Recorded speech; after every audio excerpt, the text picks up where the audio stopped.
A'udhu billahi minash shaitanir rajeem. I seek refuge in Allah from shaitan, the wretched one. Bismillahir Rahmanir Raheem. I begin in the name of Allah, the compassionate, the most merciful. ليس على الأعمى حرج ولا على الأعرج حرج ولا على المريض حرج. Ayat number 61. Surah An-Nur की सफाई एक जरा पीछे से घुमा दें, बस ये हो गया. There is no blame on a blind person, nor is there any blame on a lame one, nor is there any blame on a sick person, nor on yourselves in that you eat something from your own homes. أو بيوت آبائكم أو بيوت أمهاتكم أو بيوت إخوانكم أو بيوت أخواتكم أو بيوت أعمامكم أو بيوت عماتكم أو بيوت أخوالكم أو بيوت خالاتكم, or from the homes of your fathers, or from the homes of your mothers, or the homes of your brothers, or the homes of your sisters, or the homes of your paternal uncles, or the home of your paternal aunts, or the home of your maternal uncles, or the homes of your maternal aunts, أو ما ملكتم مفاتيحه, or from the places the keys of which you have under your control, أو صديقكم, or from the home of your friend. ليس عليكم جناح أن تأكلوا جميعا أو أشتاتا. There is no sin on you if you eat together or separately. فإذا دخلتم بيوتا فسلموا على أنفسكم. So when you enter homes, greet one another with salam. تحية من عند الله مباركة طيبة. A greeting prescribed by Allah, which is full of barakat and blessed, and tayyib, pleasant. كذلك يبين الله لكم الآيات لعلكم تعقلون. This is how Allah explains the verses to you so that you may understand. Surah An-Nur is coming to a close. Allah subhanahu wa ta'ala has mentioned some adab and etiquettes of social life in Surah An-Nur. Muasharati zindagi, like taking permission before going into someone's house, saying salam, greeting, etc. Over here in this ayat, Allah subhanahu wa ta'ala is saying that there is no blame and no harm upon a blind person, lame person, sick person if they eat from your homes or you eat with them. During the time of Jahiliyyah, the people of the era of Jahiliyyah used to think that a blind person, a lame person, a sick person should be avoided. Don't sit with them, don't talk to them, because blind person is not very clean, is not hygienic, and he might have some dirt, filth on his hands, on his body, and he sit down to eat with us. So they used to avoid blind person or lame person, and similarly a sick person. So Allah subhanahu wa ta'ala revealed this verse, and He taught Muslims that you should not treat the blind and disabled and the elderly and the sick in such a harsh manner. When they are clean, there is no dirt on them, there is no harm on sitting with them and eating with them. Allah subhanahu wa ta'ala is saying you should be courteous, you should take care of them, be nice to them, show them some mercy. Also, after Islam came, number two, there were some among Muslims who used to dislike participating in food with a blind person or a lame person or a sick person, because they would have so much taqwa in their hearts that if we share some money, take some money out and buy food and then sit down to eat, that person will eat less and I will eat more, so it will be sort of injustice to him. So they say, let him have his food, let him buy his food, and I'll buy my own food. So Allah subhanahu wa ta'ala said, you shouldn't do that. Sit down, no problem. You don't need to go to so much taqwa. There is no harm on there. If you eat together, if you eat a little bit more, he eats a little bit less, he eats more, you eat less, there is no harm in there. Allah subhanahu wa ta'ala revealed these verses regarding that. Allah subhanahu wa ta'ala said, لَيْسَ عَلَى الْأَعْمَى حَرَجْ وَلَا عَلَى الْحَارَجِ حَرَجْ وَلَا عَلَى الْمَرِيضِ حَرَجْ. That upon these three, a'ma, blind, a'raj, lame, langda, or because langda jo hai, lame, when he sits down, he can't sit comfortably. So he'll be moving around here and then, and he won't be able to eat properly. So that's why they used to feel bad sitting with him to eat. And wala ala al-maridi haraj. Allah said, wala ala anfusikum, nor any blame upon you and haraj upon you that you eat from your homes. From your home, it's your home, it's your food, you own it, you brought the fruit, you brought the vegetable, you brought the chicken, so you can eat from your home. Also, the home of your children is also included in here. Because in one hadith, Rasulullah sallallahu alaihi wasallam said, Anta wa maluka li abika. You and your wealth are for your father. So if you go to your son's house and there is some food in there, you can eat from there. You don't need to take permission from your son, can I eat this? No, you can eat from there, it's okay. He's your son. Similarly, today some people feel that if you go to your daughter's house, you can't eat from your daughter's house. That's not right. She is your daughter. And there is no harm in eating from her house, and you are allowed. It's included in min buyutikum. And aw buyuti abaikum. If you go to your father's house, if I went to my father's house and in the kitchen I saw some delicious food, some fruit, some vegetable, I take from there. It's okay. I don't need to take permission. You have to go to your daughter's place. You don't have to ask permission to eat. You don't have to permission to eat. I mean, because eating food is just something yasir, small, minor. You don't take her property or lots of money from her. A little bit of food, there is no harm in there. To eat from that food or partake, share with her, you are allowed to do that. There is no harm in there. Nobody feels bad if you eat at your daughter's house. You are allowed to eat at your daughter's house. Rasulullah sallallahu alaihi wasallam used to eat at Fatima's house. She would sometimes invite, if they had some guests, she would invite that, call my father, he would come and he would sit down with them and eat from there. So there is no harm in eating from your daughter's house as well. And also, أو بيوت آبائكم أو بيوت أمهاتكم. For example, your mother was separate, she was a widow, she was alone, and you went to her house, she had cooked some food, you eat from there, you are allowed to do that. But you have to remember, don't eat the whole handi and finish everything off and she has to go and eat and look for food elsewhere. If that was the case, then that would be wrong. So you eat from the reasonable manner, no problem. أو بيوت إخوانكم, your brother's house, you go to your brother's house, sister's house, and your uncle's house, auntie's house, khala's house, mamu's house, and all these homes, because there is so much close relationship with them. So Allah Pak has allowed you that you go there, you can eat from their homes, and you don't need to feel any haraj and any strictness and blame on yourself when you go to their houses. And أَوْ مَا مَلَكْتُمْ مَفَاتِحَهُ, or from the house of which the key you have. During those eras, when somebody went on a journey, he would give keys to his friends that take care of my house. And they would be very generous, flexible. They would permit them to eat from their homes.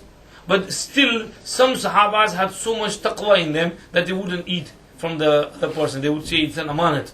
I can't mistrust his amanat. He would just take care. He wouldn't eat from that home. It so happened that one Sahabi went on a journey and he gave the key to his friend. When he came back, it was Haris ibn Amr. He gave his key to Malik ibn something. When he came back, he saw that Malik is very weak and frail, as though he's been hungry for a good many days. So he said, why are you so weak? You haven't eaten anything? I said, no. Why didn't I give you my keys? You should have taken, ration, chawal and anaj and ghalla from my house, wheat and barley. You should have used it. I said, no, I felt bad. It's yours. How can I gave you the key so you could eat it. You could use it up. Allah knows how long I would have been on journey. It might have gone rotten. So why didn't you eat from there? Allah revealed this verse that أَوْ مَا مَلَكْتُمْ مَفَاتِحَهُ, because you have the key and you have been permitted. He has given you the permission that you can use my things. Then you can use it from there. أَوْ صَدِيقِكُمْ, or from your friend's house. Sadiq is from sidq. Sidq means truthfulness. So Sadiq is a friend who is truthful to you. Who is true in his friendship. A friend in need is a friend indeed. So who is a true friend of yours is called Sadiq. So if you go to your Sadiq and your friend's house, you're allowed to eat there. Ma'mar Rashid went to his friend Qatada's house and he saw some dates, real nice dates, and he started eating from there. And Qatada said, what are you doing? He said, well, Allah Pak has permitted me. He said, oh Sadiqikum, you can eat from your friend's house. Qatada said, yes, you are right, you can eat from there, eat, no problem, you are my friend. So Sadiq means friend who is close to you, eat from his house as well, and there is no harm. Allah said, لَيْسَ عَلَيْكُمْ جُنَاحٌ أَن تَأْكُلُوا جَمِيعًا أَوْ أَشْتَاتًا. There is no harm upon you if you eat together or if you eat separately. Meaning, if you eat together collectively, it's okay. And if you eat separately, that's okay as well. Allah Pak had to give permission for both, because there was a Sahabi who disliked eating on his own. He would always go out and look for some guest, visitor, bring him and sit with him to eat. Sometimes he could not find the guest, so he would stay hungry. Say, I couldn't find the guest, so how can I eat on my own? And this was the sunnah of Sayyidina Ibrahim alayhi salatu wasalam. That Ibrahim alayhi salam was a very generous and hospitable person. He used to go around and look for guests and eat with the guest. He would not eat alone. And that is why in the 12th Sipara, the Malaika came in the form of human beings, and Ibrahim alayhi salam rushed and he slaughtered a calf for them and brought it, and they said, we can't eat because we are angels, angels don't eat. So Ibrahim alayhi salam used to be hospitable to guests. Why don't eat angels? Just because of angels, because angels are angels. Allah Pak has created them in such a manner, such a way that they don't need food, they don't need water, they don't have the desires that we have. Allah Pak has created them from special nur, so they don't have the desire. They survive without eating, without drinking. Allah Pak created from them from nur, from light, so they don't have this desire. They don't need anything to go out, urination, nothing, toilet, nothing. They're always busy in tasbih and taqdees. وَنَحْنُ نُسَبِّحُ بِحَمْدِكَ وَنُقَدِّسُ لَكَ, in the first Sipara. So they are busy in tasbih, taqdees, ibadat, worship of Allah. They don't eat, they don't drink, they don't need to go toilet, they don't have the desire that we have. And Allah Pak has created them in that.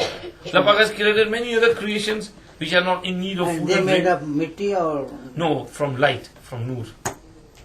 Malaika, angels are made from mitti, from nur. That's why they don't need to eat and drink. Malaika made from nur, Jinnat and Shaitan made from nar, and Adam alayhi salam made from mitti. So Hazrat Ibrahim alayhi salam, it is narrated that once Hazrat Ibrahim alayhi salam went to look out for some guest, and he couldn't find anybody. He saw this idol worshipper worshipping his idol. So he thought, I can't find anyone, let me take him. So he called him, Bhai chalo, come on, come eat with me. So he took him over to his house, and he spread the table spread. They sat down to eat, and he took the name of his idol, Bismillati wal Uzza. I eat in the name of Lat and Uzza, whatever his idol's name was. So Ibrahim alayhi salam got angry. He said, Bhai, you know this food, this meat which you are eating, Allah created that sheep or goat, Allah gave it fodder, and Allah Pak made it under our control. So you should take the name of Allah, Bismillahir Rahmanir Rahim. That wood is made from stone. He didn't do anything for you. So how can you take its name and leave aside Allah subhanahu wa ta'ala? And he said, Ibrahim, you called me to eat, or did you call me to give me some lecture? I'm not eating with you, go, I'm going. So he stood up and went away. Ibrahim alayhi salam also thought, let him go. And he's not taking Allah's name, taking Buddha's name, idol's name. He went away. Allah subhanahu wa ta'ala did ilham and inspire in the heart of Ibrahim alayhi salam that, oh Ibrahim, he's been worshipping that idol for 70 years and I never kept him hungry, and he came on your dastarkhan for one day and you drove him away. So Ibrahim alayhi salam rushed after him and he said, Bhai, come please sit down to eat. You can take whoever's name you like, but eat. I am being scolded from Allah subhanahu wa ta'ala because I drove you out from my dastarkhan, from my table spread. So Allah subhanahu wa ta'ala is so merciful, so generous, so kind. Even though people hurt him and insult him, and still he feeds them, he takes care of them. This is the moral behind the story. So Hazrat Ibrahim alayhi salam was a very generous person. Similarly, these Arabs to whom this Quran is being revealed were also from the progeny of Ibrahim alayhi salam. So they had these good qualities in them. So this Sahabi, he would not eat alone. He would always go out to look for someone. Sometimes he couldn't find anyone. He would stay hungry. Allah subhanahu wa ta'ala said, لَيْسَ عَلَيْكُمْ جُنَاحٌ أَن تَأْكُلُوا جَمِيعًا أَوْ أَشْتَاتًا. Both are allowed for you. If you eat together or if you eat alone, that is allowed. If you are alone, nobody with you, sometimes you have to eat alone, even in our homes as well. Because everybody is away, nobody is inside the home, we are alone, we have to eat alone. And maybe sometimes we have different times of eating. Somebody comes at 5 o'clock, other one 6 o'clock, other one 7 o'clock, time shift. So we have to eat on separate times. So we are allowed to do that. However, Jami'an, eating together is desirable, it's mustahab. And it's recommended that the whole family sits down and eats together. In fact, in the Arabian custom on the old times, they used to eat in one plate, one big plate, and they would put the whole food in there, and they would share. Everybody would eat from that one plate. Rasulullah sallallahu alaihi wasallam's time, they had one big tray, and on Fridays, this lady, she would cook some food with beetroot and meat and barley. And the Sahaba Rizwanullah would gather, go to her home after Jummah, and everybody would eat from there, and then they would go to their homes. So from one tray they would eat. Sometimes Rasulullah sallallahu alaihi wasallam's house, one big utensil or a pot would be brought, and it would be filled with sarid. And Rasulullah sallallahu alaihi wasallam would put that sarid in a big tray, call everybody. Sarid. Sarid is food in which there is roti, chapati, and meat and curry, everything together. That's called sarid. It's mixed. And you don't need to break the chapati and dip it inside. It's already rotis inside there. You make pieces of the chapati and you cook it with the salad. So this is called sarid. Sarid.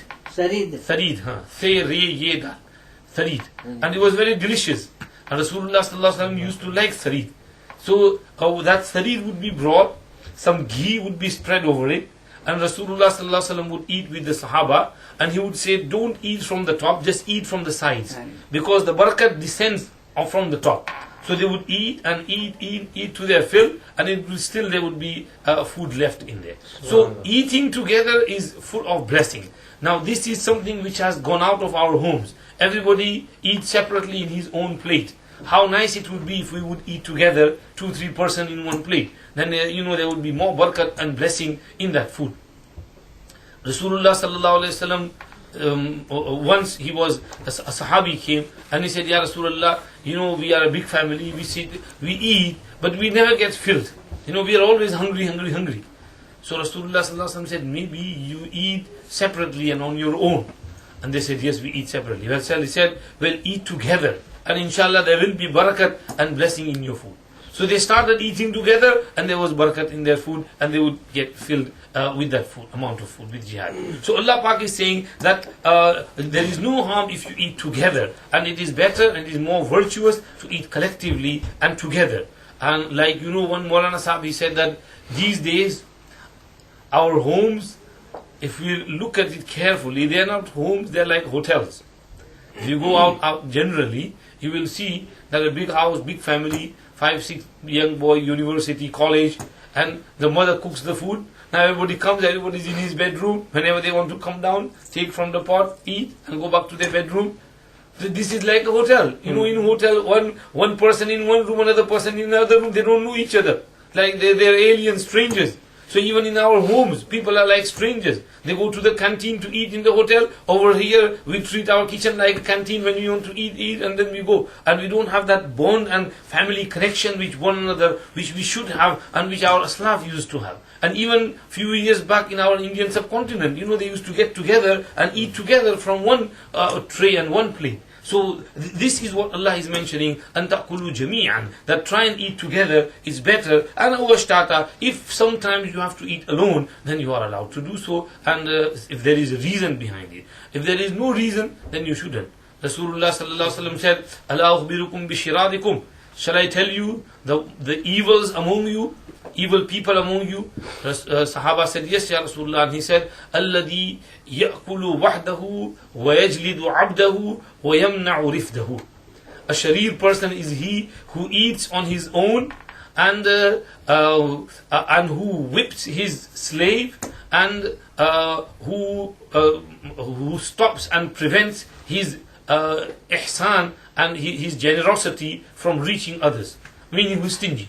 So this person is a sharir. So Huzur mentioned this quality, that he always sits down on his own. He doesn't like anybody else sitting with him. Bakhil. So Bakhil is a sharir person. So because, you read the stories of Bukhala. I was reading this Bukhala of Jahiz, Kitab al-Bukhala. So this person narrates an incident that we were on a boat. There were only two of us. I was sitting on this side of the boat, and the other person was on the other side of the boat, and we were traveling on the river. And that person opened his bag, and he took out from there some real nice chicken and eggs, and he started munching and gobbling. And I was looking at him, and he asked, "What are you looking at? Don't look at me." And he said, "We are alone over here. There's nobody in this boat besides you and me. And you're not even asking me. And instead of that, you are asking me, what are you looking at? Don't stare at me." So he stood up from his boat. He took his chicken and he put it all over his face. That this is your chicken, take it. And these are your eggs. So he said, you should be curt, ask another person. So in that boat, he was alone. He could have said, "Come on, share your food." I was hungry as well. He never asked me, and instead he was insulting me by saying that, "Why are you staring at me? Don't look at me and look the other side." So these types of stingy people we have. Allah is saying this type of a person who always eats alone and who doesn't offer his food to anyone will be regarded as a sharir among the shirar. And if when we go for Hajj, we see that the Arabs, they have a very nice habit. Generally, they are sakhi. If we pass by them in Mina or Arafat or Muzdalifah, and a few of them are sitting eating, we pass by them, they say, "Come on, bhai, ajao, ajao." And if you don't sit with them, they will take some little bit and put in our hands that you take this, you take this. If they are drinking tea, they will offer us tea as well. Fruit, they will offer us fruit as well. So this is a very generous habit among them, and we Asians lack this habit. We keep ourselves to ourselves. And if we have some food, like we see in our group, people will have some chewda or nan khatai or biscuit or water or things like that. They will keep hiding it and they won't offer anyone. They say that we might need it later on, I might fall hungry or something like that. They will eat from other people, but don't take their own food out. Take other people's food. That's not right. This is Allah's Rasul sallallahu alaihi wasallam is saying that alladhi ya'kulu wahdahu wa yamna'u rifdahu wa yajlidu 'abdahu. Anyhow, Allah subhanahu wa ta'ala is saying there is no harm if you eat together or if you eat on your own. Sometimes if you have to, then you can, like the Sahabi was instructed. فَإِذَا دَخَلْتُمْ بُيُوتًا فَسَلِّمُوا عَلَىٰ أَنفُسِكُمْ تَحِيَّةً مِّنْ عِنْدِ اللَّهِ مُبَارَكَةً طَيِّبَةً. When you enter homes, then greet and say salam and send peace upon yourselves. This is a greeting from Allah, blessed and pleasant. فَإِذَا دَخَلْتُمْ بُيُوتًا. When you go into someone's house, then greet them. Mujahid ibn Jabr said, when you go into the house of Allah, then send salam upon Rasulullah sallallahu alayhi wasallam. Say Bismillah wassalamu ala Rasulillah. Because going inside the house, in the masjid, house of Allah, and coming for prayer, salat, who gave us all these instructions and from whom came this guidance? From Allah subhanahu wa ta'ala. Through whom? Rasulullah sallallahu alayhi wasallam. We have come to worship Allah, so we remember Rasulullah sallallahu alayhi wasallam by saying Bismillah wassalamu ala Rasulillah. When you enter your own home or the home of a fellow Muslim brother and he is inside or your family is inside, then you greet them with Assalamu alaikum wa rahmatullahi wa barakatuhu. May peace be upon you, Allah's mercy be upon you, and blessings of Allah be upon you. So as soon as you put your foot inside the home, you should say salam loudly so everybody can hear that you are here and they can reply and they can get your dua, you can get their dua in reply. What about with nobody in the house? That's what I'm saying. This is the second option. If there is somebody inside, then you should say Assalamu alaikum wa rahmatullahi wa barakatuh. And if there is nobody in the house, then you say Assalamu alayna wa ala ibadillahi salihin. May salam be upon us and upon all the pious servants of Allah subhanahu wa ta'ala. So this will go to those angels who are inside your house, who are protecting your house. They were inside, they will get that salam. And they will reply to your salam. So if you go in an empty house, there is nobody there, then you say Assalamu alayna wa ala ibadillahi salihin. So these are the three stages of salam. When you go in the house of Allah, you say Bismillah wassalamu ala Rasulillah. In your own home or some Muslim's home, somebody is there, you say loudly Assalamu alaikum wa rahmatullahi wa barakatuh. And when you finish the conversation, majlis, and you get out, say salam again. Assalamu alaikum wa rahmatullahi wa barakatuh when you leave that house. Rasulullah sallallahu alaihi wasallam said, "Laysat al-ula bi'ahaqqa min al-akhirah." That the first salam is not more deserved than the last one. Meaning they are both equal. the first salam, you should do the last salam as well. Both salams should be done when you go to someone's house or when you depart and leave from someone's house. So these are the adab of salam which Allah subhanahu wa ta'ala has mentioned over here. I just want to check over here, maybe I might be missing something.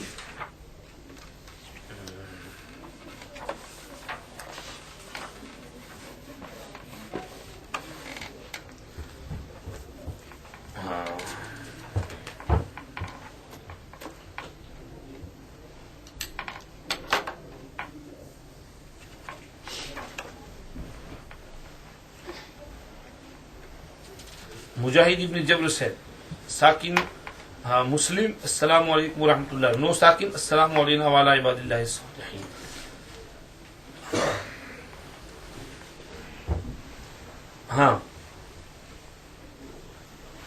Qurtubi rahmatullah alayhi narrates this hadith from Zayd ibn Aslam that Rasulullah sallallahu alayhi wasallam said, when you enter homes, then say salam to the inhabitants of that house and mention Allah's name, because when one of you says salam when he enters the house and remembers Allah's name upon his food, then shaitan says to his companions that we can't spend the night in this house and we can't have any food this evening in this house.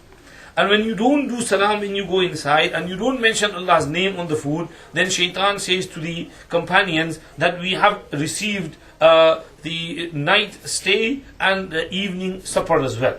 In another hadith narrated by Imam Muslim rahmatullahi alayhi and from Abu Malik al-Ash'ari radiyallahu anhu, Rasulullah sallallahu alaihi wasallam said, when a person enters his home, he should say, Allahumma inni as'aluka khayra al-wuluj wa khayra al-khuruj, bismillahi walajna, bismillahi kharajna, wa ala Allahi rabbina tawakkalna, liyusallim ala ahlihi. O Allah, I seek from you the good of my entrance and the good of my exit.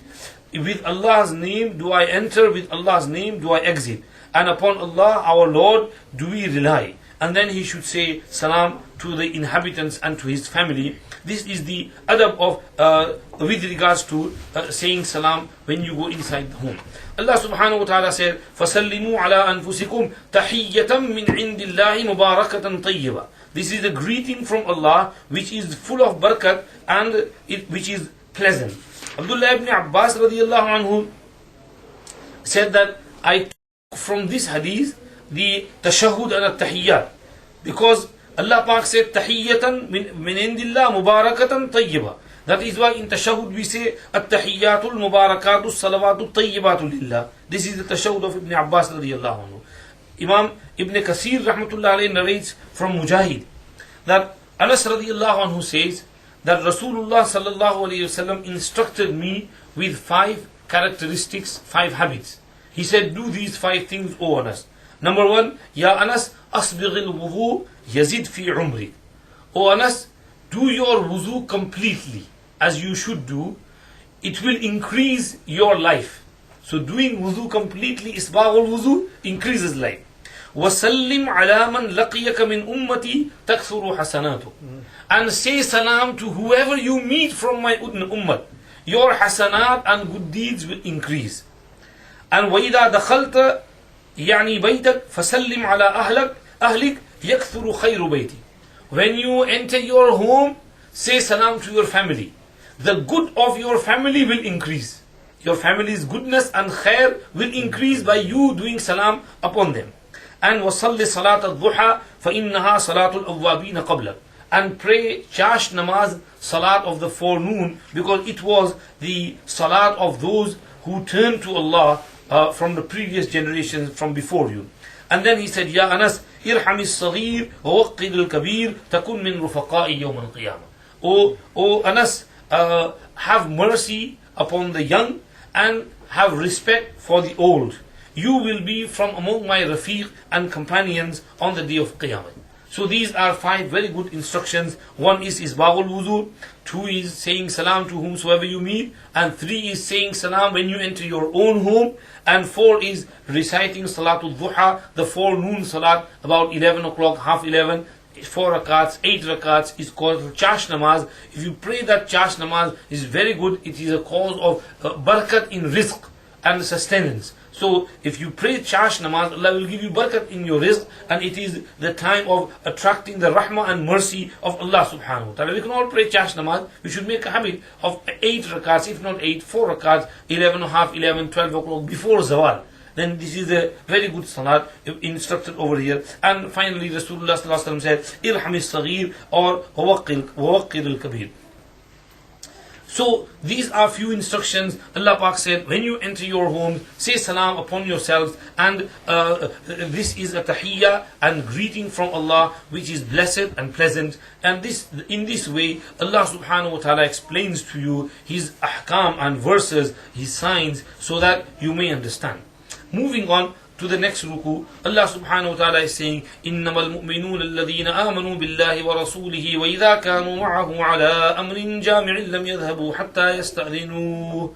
The believers are only those who believe in Allah and His Messenger, and who, when they are with Him for a collective matter, do not leave the majlis unless they seek His permission. إِنَّ الَّذِينَ يَسْتَأْذِنُونَكَ أُولَٰئِكَ الَّذِينَ يُؤْمِنُونَ بِاللَّهِ وَرَسُولِهِ. Surely those who seek your permission are the ones who believe in Allah and His Messenger.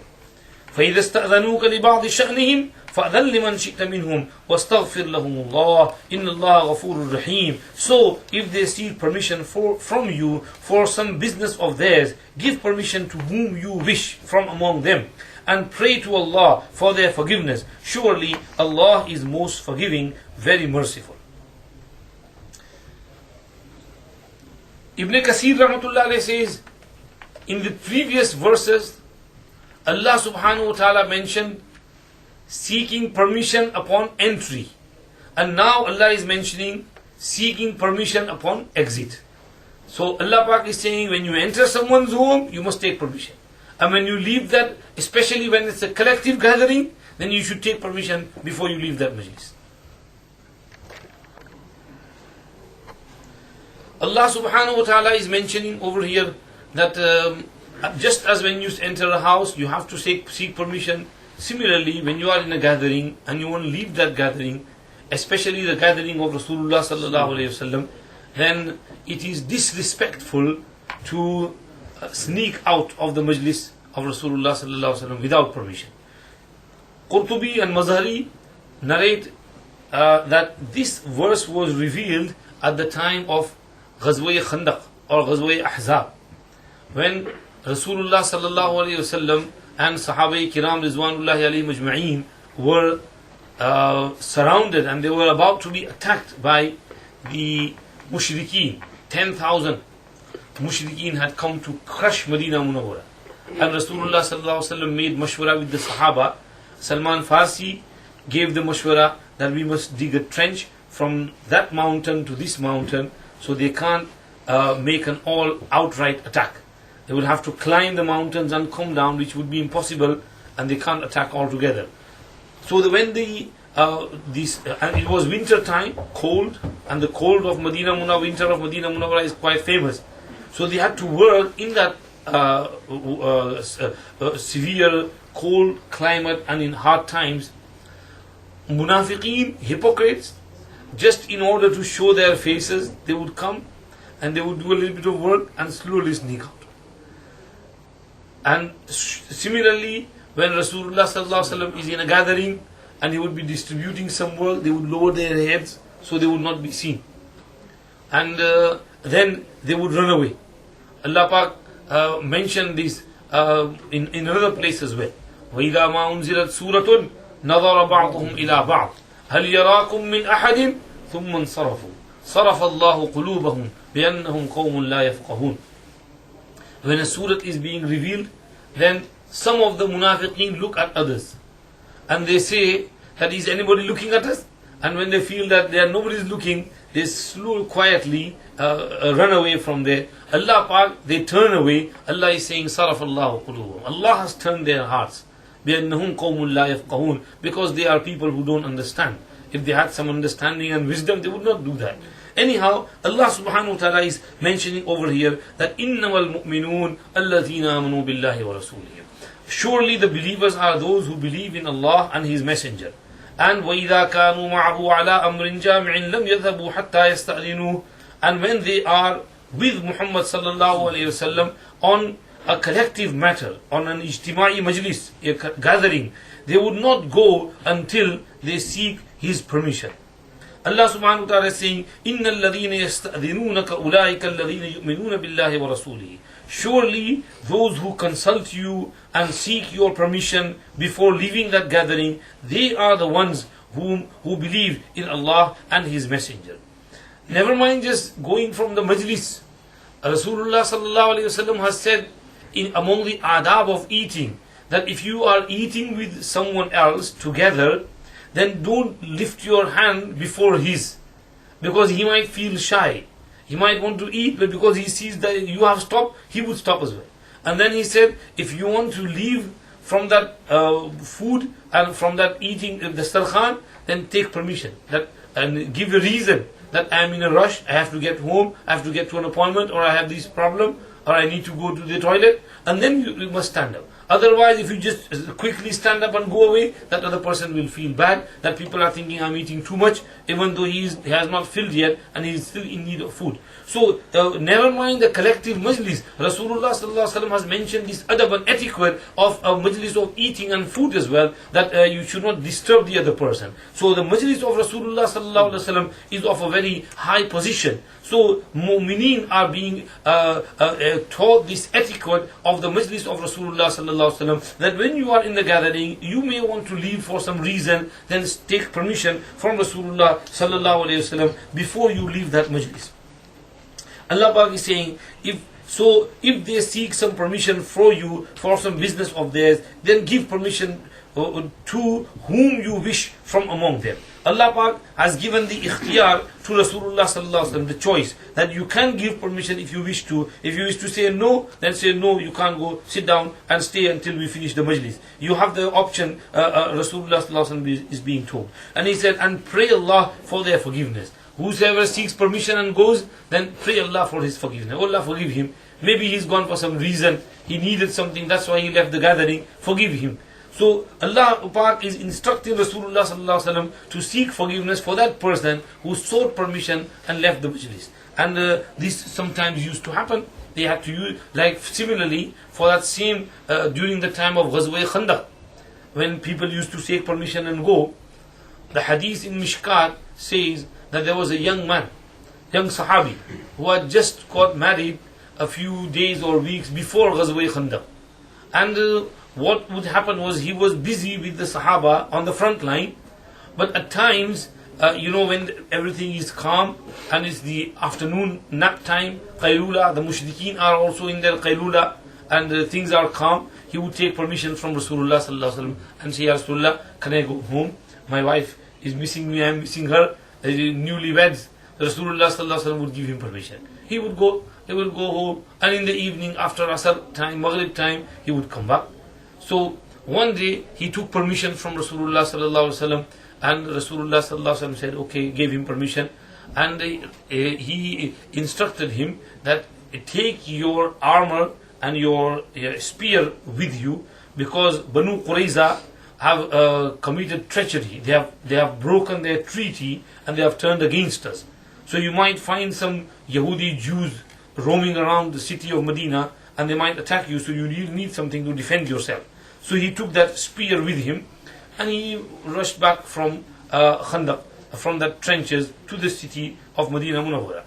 Now when he reaches his house, what does he see? That his wife is standing outside without burqa. So he was, overtaken by this ghairat and sort of jealousy. And he pointed that spear at her. That, how dare you stand outside in this manner without... He said, wait a minute, go inside and look first before you attack me. And he went inside. And what does he see? He sees a huge python, snake. And that snake has twisted itself with the bed, around their bed. There was only 4 legs on the bed, so he had turned around the bed. It was a big python, big snake. So he pointed the spear towards that snake and poked it and killed the snake. And then he was just coming out, and he put the snake in one corner of the house, but that snake still had life in it, and it jumped and it bit him, and they both died. The snake also died, and the young man also died. When Rasulullah sallallahu alaihi wasallam was informed, he felt sad. Some Sahaba said, Ya Rasulullah, he was a very good young man. Make dua to Allah to bring him back to life. And Rasulullah sallallahu alaihi wasallam said, no, we should not make such du'as. In fact, rather seek forgiveness for your brother. Ask Allah to forgive him, because he had made some type of mistake. Because Rasulullah sallallahu alaihi wasallam said that some jinns have come to live in your homes in the forms of these type of snakes. So that snake might have been a jinn, and he killed that jinn. He should have, if you see a snake in your home in this way, you should talk to the snake 3 times and tell it to go away. And if it slithers and goes away, okay. If it doesn't go away, then you can kill it. Then there will be no harm upon you. Now this is with regards to some snakes, the big ones, in the form of which jinnat come. Otherwise, the small snakes which we all know are snakes like cobra, or if they appear in the house, you can't talk to that snake. You have to finish it off straight away. My father's gone to India. A few days back, I phoned him, how's everything? And he said that we went to Iqbal's house, my cousin. And while we were inside the house, it was evening, after Asr or after Maghrib, and a snake appeared. And there was chaos within the house, and outside in the mahalla as well. And they called someone, Harun Bhai, from the neighborhood, and came with a big stick and finished the snake off. So in this way, if the snakes we know come, so we have to finish it off. But there are some snakes like this python type, which might be sometimes harmless, which they will just come and move around and go. So Rasulullah sallallahu alaihi wasallam said these are called al-awamir, who come and inhabit and stay in the homes. So you should talk to them, tell them to go away. 3, you should talk to them that, look, Hazrat Nuh alayhi salam carried you in the ship, and he took an oath from you that you will not harm the son of Adam. Sulaiman alayhi salam used to speak the language of all the creatures. He also spoke to you, and he took your oath that you will not harm human beings. So we remind you of the oath and the covenant which Nuh and Sulaiman alayhi salam took from you, that do not harm us and go away from here. So if the snake goes away, okay. If it doesn't go away and it reappears for a second time, tell second time. Reappears for a third time, then for a third time. But if it appears again, then kill it. This was the instruction given by Rasulullah sallallahu alaihi wasallam. However, Allah Pak is saying that when they seek permission from you for some reason or business of theirs, then permit whomsoever you wish and seek forgiveness for them from Allah. Surely Allah is Ghafurur Raheem. Allah Pak is finishing the surah now and is saying, لا تجعلوا دعاء الرسول بينكم كدعاء بعضكم بعضا قد يعلم الله الذين يتسللون منكم لواذا فليحذر الذين يخالفون عن أمره أن تصيبهم فتنة أو يصيبهم عذاب أليم. Do not take the call of the messenger among you as a call of one of you to another. Allah definitely knows those of you who sneak out hiding themselves under the cover of others. So those who violate His order must beware lest they are visited by a trial or they are visited by a painful punishment. لا تجعلوا دعاء الرسول بينكم كدعاء بعضكم بعضا. Abdullah ibn Abbas radiyallahu anhu says that people used to say, Ya Muhammad, Ya Muhammad, Ya Abul Qasim. So Allah subhanahu wa ta'ala taught them here the etiquette of calling Rasulullah sallallahu alaihi wasallam. Allah said, don't call him by his name. Show him some respect. And that is why after this verse was revealed, Sahaba used to call him Ya Rasulullah, Ya Nabi Allah. Even Allah subhanahu wa ta'ala himself never addressed Rasulullah sallallahu alaihi wasallam in the Quran with his name. You will never find in the whole Quran Ya Muhammad or Ya Ahmad. You will find Ya Ibrahim, Ya Musa, Ya Isa, Ya Nuh, Ya Adam, but you won't find Ya Muhammad. You will find Ya Ayyuhan Nabiyyu, Ya Ayyuhal Rasulu, Ya Ayyuhal Muzammilu, Ya Ayyuhal Muddassiru. So Allah addressed Rasulullah sallallahu alaihi wasallam with his attributes. This is Allah's special love for Rasulullah sallallahu alaihi wasallam. So Allah said over here that don't address Rasulullah sallallahu alaihi wasallam as you would address your friends and one of those among you. Qatada said, Amar Allah subhanahu wa ta'ala an yuhaba nabiyyuhu sallallahu alayhi wa sallam wa an yubajjala wa an yu'azzama wa an yusawwada. Allah subhanahu wa ta'ala gave the instruction that Rasulullah sallallahu alayhi wa sallam should be held in awe and inspiration, and he should be revered and respected, and he should be made a leader, and he should be given the title of a leader.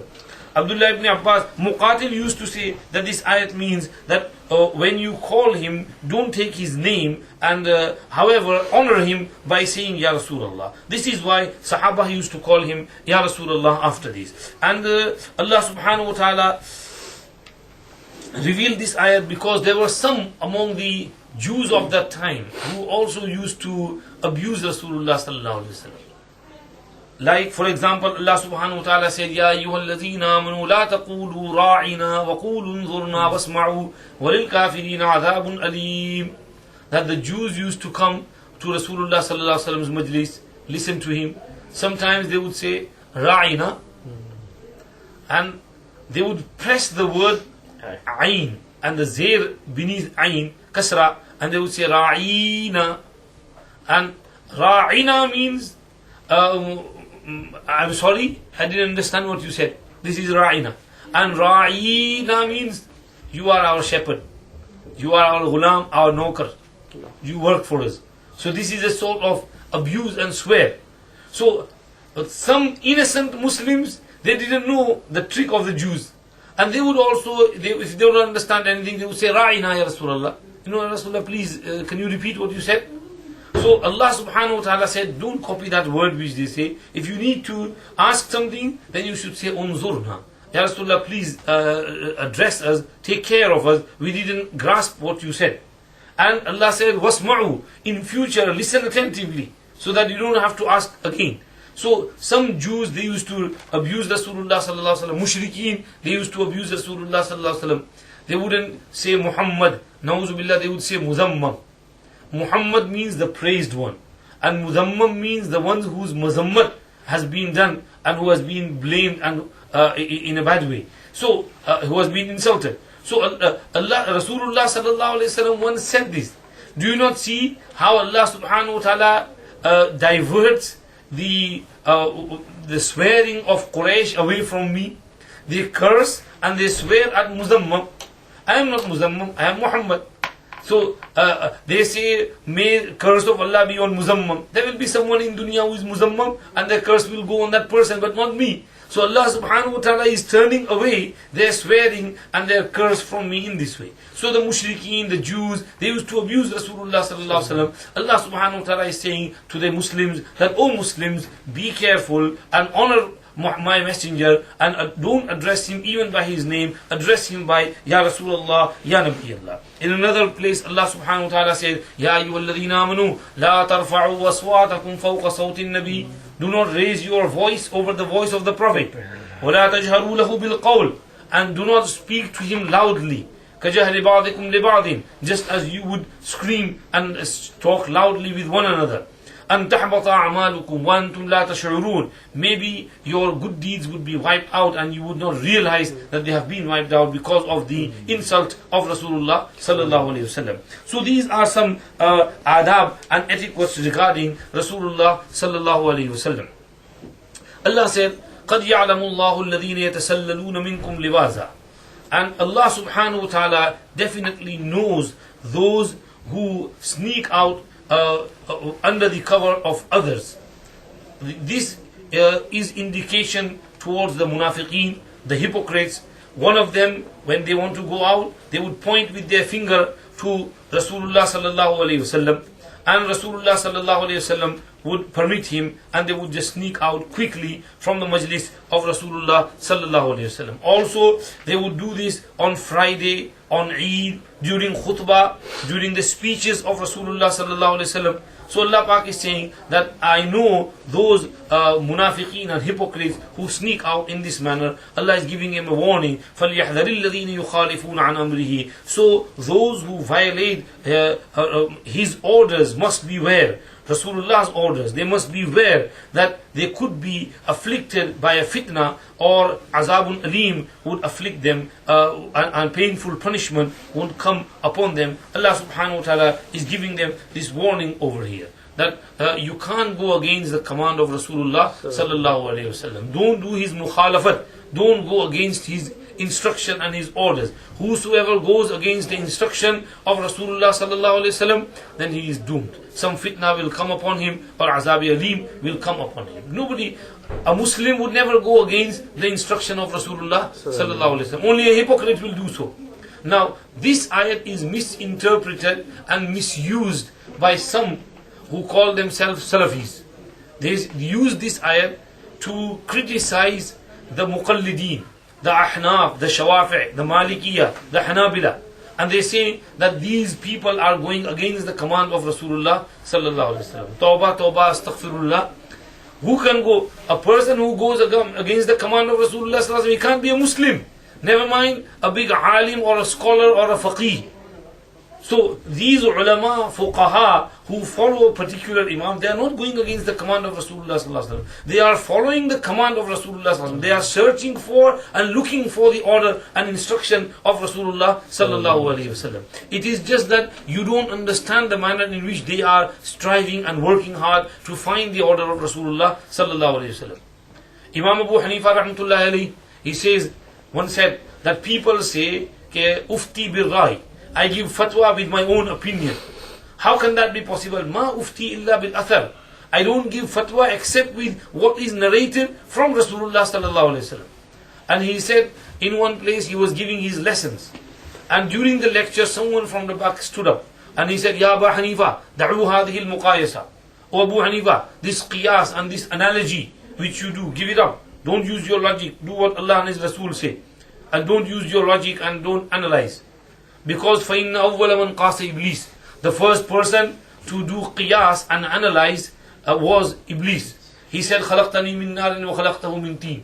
O Allah, you created me from fire and you created Adam from soil. And fire is better than soil. So why should I do sajda in front of him? So he used his logic and he rejected Allah's command. So you are doing that qiyas as well. So Imam Abu Hanifa said, Ya hada, وَضَعْتَ الشَّيَّ فِي غَيْرِ مَحِلِّهِ. Iblis رد بقياسه على الله تبارك وتعالى أمره ونحن ندور حول الاتباع فكيف نساوي إبليس. What Iblis did was that he used his analogy to reject and refute and throw away the command of Allah subhanahu wa ta'ala. Whereas we use our logic to search and look for the command of Allah subhanahu wa ta'ala so we can follow it. So how can we be equal to Iblis? So he said, غَلَطْتُ وَتُبْتُ, I made a mistake and I repent. Sorry. فَنَوَّرَ اللَّهُ قَلْبَكَ كَمَا نَوَّرْتَ قَلْبِي. May Allah put nur in your heart just as you have put nur in my heart. So that person was a good person, and his objection was removed and he admitted and accepted his mistake. So nobody can go against the command of Rasulullah sallallahu alaihi wasallam. We all follow Quran, we all follow Hadith. It's just that some people say follow Sahih Bukhari. Do what's in Bukhari and nothing else, because everything in Bukhari is Sahih and the rest is incorrect and wrong and ghalat. That notion is wrong. You can't follow everything that is in Sahih Bukhari. It's Sahih with the narrations, but there might be something which is more Sahih, more better than what's in Bukhari. Because Hadith is not restricted to what's in Bukhari. How many Hadith in Bukhari Sharif? 4,000. And how many is the total collection of the Hadith? Maybe more than 40,000. So within that 40,000 collection, there are many other Ahadith. Sometimes you take one hadith, but you are leaving aside another 50 hadith. So we look at those 50 hadith and leave this one hadith. This is the difference why we sometimes leave the hadith of Bukhari, because we have something which is more stronger as evidence. That's why we go from here to there. Just give you an example. If I were to ask you that, do you pass water standing up or sitting down? Boloji, sitting down. Sure. Now give me a hadith from Bukhari which says that you should pass your water sitting down. You won't find a hadith in Bukhari of urinating sitting. The hadith in Bukhari only says urinate standing.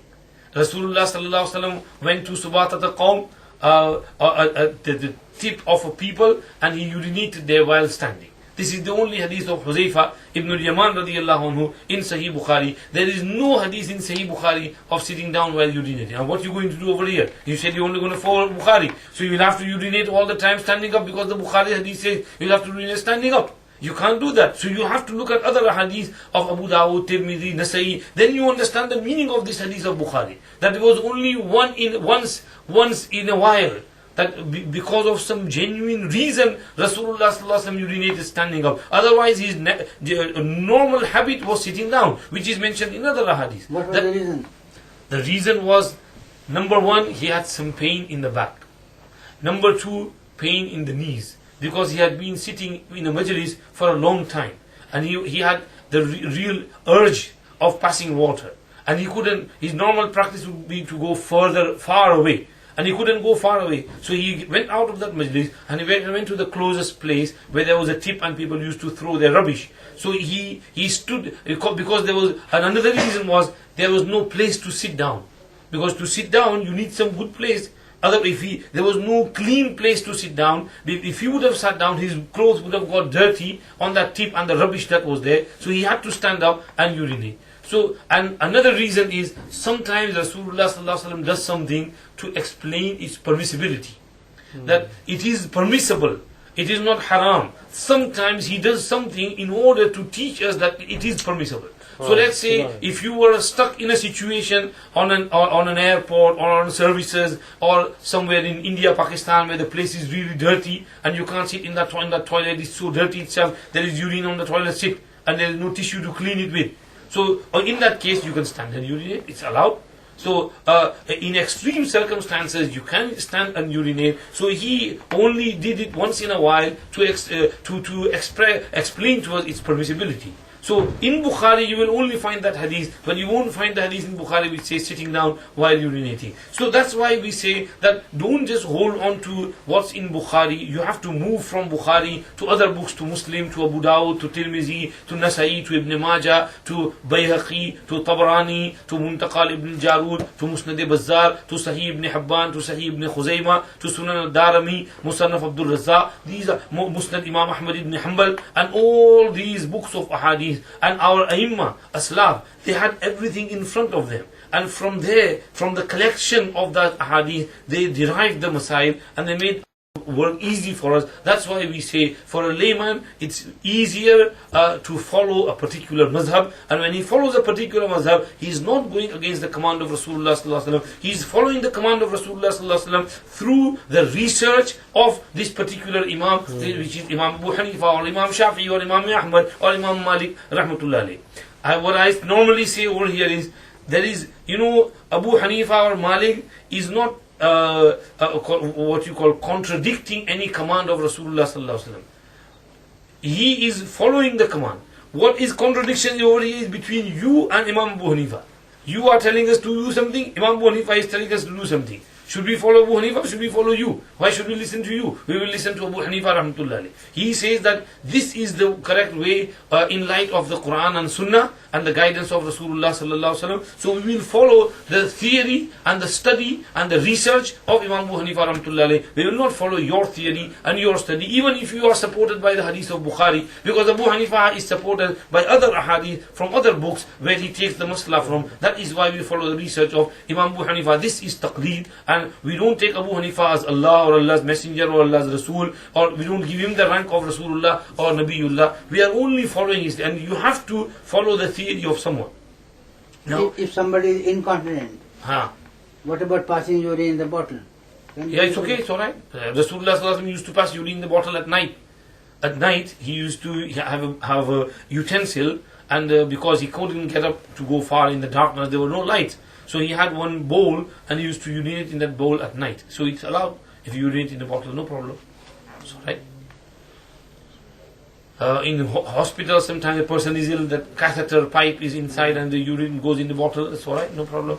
These are all circumstances. We are talking about normal, healthy person where there is a toilet. He has a choice of sitting down or standing up. Then the correct way is sitting down and passing water.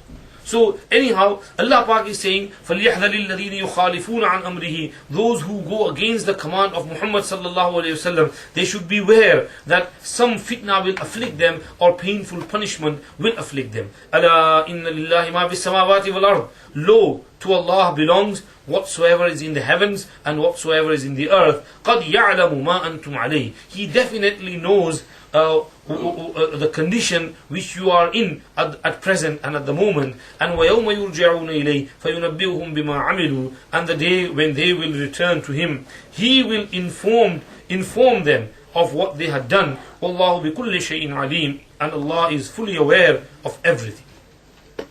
Allah Pak is completing the surah of Surah An-Nur, because Allah has given many instructions in Surah An-Nur, from zina to istizan and to these masail, Allahu nuru samawat and all these masail. Allah Pak is saying Allah can give these instructions because He is the owner, creator, sustainer of the heavens and the earth. He knows what's going on. That's why He gives these instructions. And if you follow, you will be successful. If you reject, then on the day of Qiyamah, He will tell you, inform you of what you have done. Allah has full knowledge of everything. So in this way, Surah An-Nur comes to a close. Next is सूरत फुरकान. आगे मशवरा कर लेंगे क्या करना है. सूरत फुरकान पढ़नी है, कोई और सूरत पढ़नी है.